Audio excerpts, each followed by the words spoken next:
High বন্ধুরা, তো আপনারা সবাই কেমন আছেন? তো আজ আপনাদের খুব কম সময়ে কিভাবে নরম নরম তুলতুলে রুটি বানাতে হয় আর সাথে চাটনির রেসিপি আপনাদের জন্য নিয়ে এসেছি। তো অবশ্যই আমার পুরো ভিডিওটা দেখবেন। তো প্রথমে আমি সুজি নিয়ে নিয়েছি 1 কাপ। এটা জলের মধ্যে ভিজিয়ে রেখে দেব 15 মিনিটের মতন। তো আপনারাও এটাকে ভালো করে জলের মধ্যে ভিজিয়ে রেখে দেবেন কতক্ষণ। তারপরে এটাকে ভালো করে নেড়েচেড়ে নেবেন। নেড়েচেড়ে এটাকে কিছুক্ষণের জন্য এটাকে রেখে দিবেন।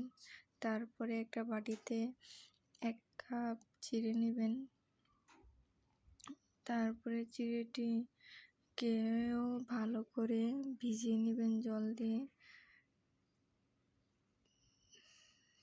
চিড়েটিকে ভালো করে জল দিয়ে হাতে মিশিয়ে নেবেন। মিশিয়ে চিড়েটিকেও কতক্ষণের জন্য আপনারা এটাকেও রেখে দিবেন। তো এটার মধ্যে আমি দইও দিচ্ছি। দইটার সাথে চিড়েটিকে ভালো করে হাতা দিয়ে আমি মিশিয়ে দিচ্ছি। আপনারা হাত দিয়েও মিশাতে পারেন। এটাকে ভালো করে মিশিয়ে নেবেন চিড়েটির সাথে। তো দেখতেই পাচ্ছেন আমি ভালো করে এটাকে মিশিয়ে নিচ্ছি হাতা দিয়ে। এটাকে ভালো করে মিশিয়ে নিয়ে কিছুক্ষণের জন্য এটাকেও ঢেকে রেখে দিবেন। তারপরে চলেন আপনাদের চাটনি বানানো দেখাই। তো এখানে আমি তেল নিয়ে নিয়েছি। তেলটা গরম হওয়া পর্যন্ত রাখবেন। তো তেলটা গরম হওয়ার পরে এখানে কয়েকটা মেথি দানা দিয়ে দিয়েছি। তারপর এখানে মুগ ডাল দিয়ে দিয়েছি, বুটের ডাল দিয়ে দিয়েছি। তারপর এটাকে ভালো করে নেড়েচেড়ে নেবেন। ভালো করে নেড়েচেড়ে এটাকে তারপরে এখানে জিরে দিয়ে দিয়েছি, ধনিয়া দিয়ে দিয়েছি। তারপরে এটাকে ভালো করে হাতা দিয়ে নেড়েচেড়ে নেবেন। দেখতেই পাচ্ছেন আমি নেড়েচেড়ে নিয়েছি, একেবারে লাল হয়ে গেছে। অতক্ষণ পর্যন্ত আপনারা নাড়বেন যতক্ষণ পর্যন্ত না এটা লাল হয়। তো তারপরে আমি কুচি কুচি করে কাটা 2টো পেঁয়াজ দিয়ে দিয়েছি। পেঁয়াজটিকেও মিশিয়ে নিচ্ছি ভালো করে। তো এখানে আমি একটি রসুনও দিয়ে দিব। তারপরে এটাকেও ভালো করে নেড়েচেড়ে নিব। এখানে কয়েকটা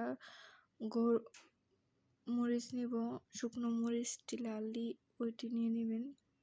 12টা নিয়েছি আমি। তো আপনারা যদি কম রান্না করেন আপনাদের অনুযায়ী ঝাল দেবেন। তো আমি এখানে একটু তেঁতুল নিয়েছি। তেঁতুল দিলে চাটনির টেস্টটা একটু ভালো হয়। তো আপনাদের কাছে তেঁতুল থাকলে অবশ্যই তেঁতুল দেবেন, তেঁতুলটাকে মিস করবেন না। তারপরে কুচি কুচি করে কাটা টমেটো দিয়ে দেব। এখানে আমি 5টি টমেটো দিয়ে দিয়েছি।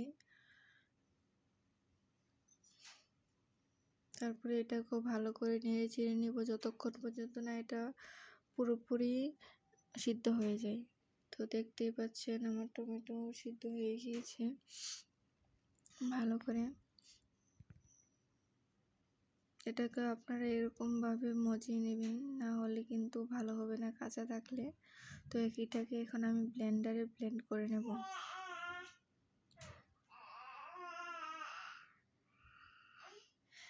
তো আমি চিড়েটাকে আগে ব্লেন্ড করে নিচ্ছি। চিড়ের সাথে সুজিটাতে ভিজানো আসলে এটাকেও দিয়ে দিয়েছি একসাথে। পুরোটি ব্লেন্ড করে নেব রুটি বানানোর জন্য।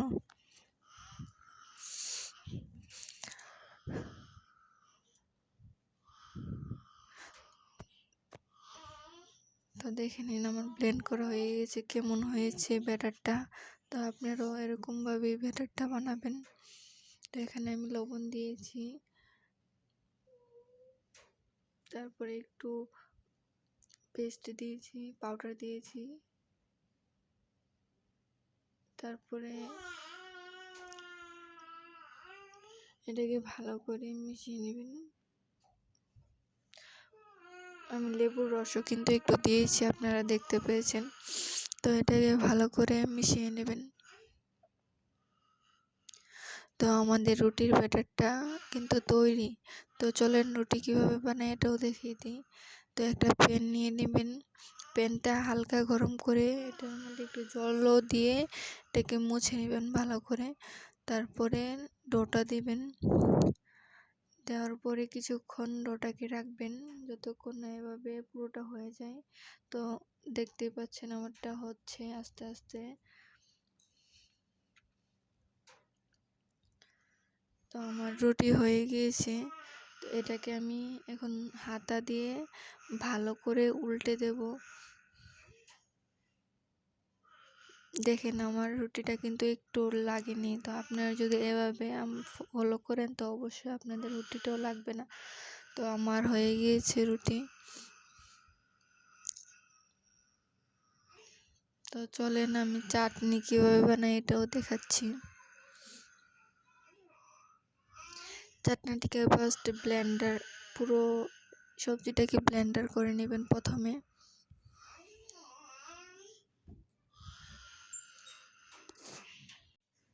আমার ব্লেন্ডার করা হয়ে গেছে। তো এটার মধ্যে একটু লবণ দেব, এটাকে ভালো করে ব্লেন্ডার করে নিব, পুরোটার সাথে মিশিয়ে নিব। আপনারা চাইলে আগেও লবণ দিয়ে নিতে পারেন, আমার খেয়াল নাই তার জন্য আমি পরে লবণ দিয়েছি। তো চাটনিটাকে ব্লেন্ডার থেকে নেমে নিব। এখন চলেন কিভাবে ফোড়ন দিতে হয় এটা দেখে নিই। তো একটা ফোড়নের বাটি নিয়েছি, এটার মধ্যে একটু তেল নিয়ে নিয়েছি। এটার মধ্যে আমি রসুন, তারপরে হচ্ছে গিয়ে ধনিয়া পাতা, মুগ ডাল, জিরে, তেজপাতা, সরিষা এগুলি দিয়ে আমি এটাকে ভালো করে ভেজে নিয়েছি। তারপরে লাস্টে একটা কেটে শুকনো মরিচ দিয়ে দিয়েছি। এটাকে হওয়ার পরে এটা নামিয়ে আপনারা হাতা দিয়ে ডালটার মধ্যে দিয়ে দিবেন। তো দেখতেই পাচ্ছেন আমার ফোড়ন হয়ে গিয়েছে। তো আপনারাও এভাবে দিবেন, ফোড়নটা খেতেও খুবই সুস্বাদু হবে। তো অবশ্যই আপনারা যদি দ্রুত কিছু একটা বানাতে চান এটা বানাতে পারবেন, আপনাদের সময়ও বেঁচে যাবে আর খেতেও কিন্তু বহুত সুস্বাদু। তো অবশ্যই এটা একবার হলেও বাড়িতে ট্রাই করবেন। আর যদি ভালো লাগে তো অবশ্যই একটা লাইক করে যাবেন আর আমার চ্যানেলটাকে সাবস্ক্রাইব করে যাবেন, যাতে নতুন কোনো ভিডিও দিলে আপনারা দেখতে পারেন। তো watching the video, thank you, bye by.